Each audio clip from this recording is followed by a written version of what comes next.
എല്ലാ പ്രിയ വിദ്യാർത്ഥികളുടെയും എല്ലാ പ്രിയ വിദ്യാർത്ഥികൾക്കും പുതിയ വീട്ടിലേക്ക് സ്വാഗതം. കണ്ണൂർ സർവകലാശാലയുടെ പ്രവർത്തനം 2 ദിവസത്തേക്ക് തടസ്സപ്പെടും. വിശദമായ വാർത്തയിലേക്ക് തന്നെ പോകാം. ആദ്യമായി ഡീറ്റെയിൽ കാണുന്ന വിദ്യാർത്ഥികളുണ്ടെങ്കിൽ തീർച്ചയായും മറക്കണ്ട സബ്സ്ക്രൈബ് ചെയ്ത് കൂടെ പറയാൻ പ്രത്യേകം ശ്രദ്ധിക്കുക. സബ്സ്ക്രൈബ് ചെയ്തിട്ട് നോട്ടിഫിക്കേഷൻ ബെല്ലേക്കുള്ള ഓപ്ഷൻ എനേബിൾ ചെയ്യുക. ചാനൽ വീഡിയോസ് നിങ്ങൾക്ക് ഉപകാരപ്രദമാകുന്ന തീർച്ചയായും ലൈക്കും കൂടി ചെയ്തതുപോലെ നിങ്ങളുടെ സുഹൃത്തുക്കളിലേക്ക് ഷെയർ കൊടുക്കാനും കൂടി പ്രത്യേകം ശ്രദ്ധിക്കാം. അതുപോലെ തന്നെ നമ്മുടെ ചാനൽ വാട്സപ്പ് ചാനൽ ജോയിൻ ചെയ്യാൻ ആഗ്രഹിക്കുന്നവർ വാട്സപ്പ് ചാനൽ ജോയിൻ ചെയ്യുക. അപ്പോൾ നമുക്ക് ഇതിനെ വളരെ പ്രാധാന്യം അറിയുന്നുണ്ടാക്കാം. കണ്ണൂർ സർവകലാശാലയുടെ പ്രവർത്തനം 2 ദിവസത്തേക്ക് തടസ്സപ്പെട്ടേക്കും. നമുക്ക് നോക്കാം. പ്രസിദ്ധീകരണത്തിന് അറിയിപ്പ്.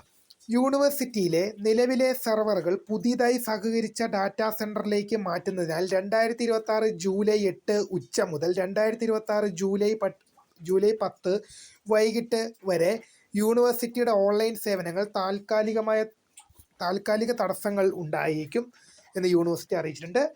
തീർച്ചയായും ശ്രദ്ധിക്കുക. 2 ദിവസത്തേക്ക് ചിലപ്പോൾ യൂണിവേഴ്സിറ്റിയുടെ പ്രവർത്തനങ്ങളൊക്കെ ഓൺലൈൻ സേവനങ്ങളൊക്കെ ചിലപ്പോൾ തടസ്സപ്പെട്ടിരിക്കും.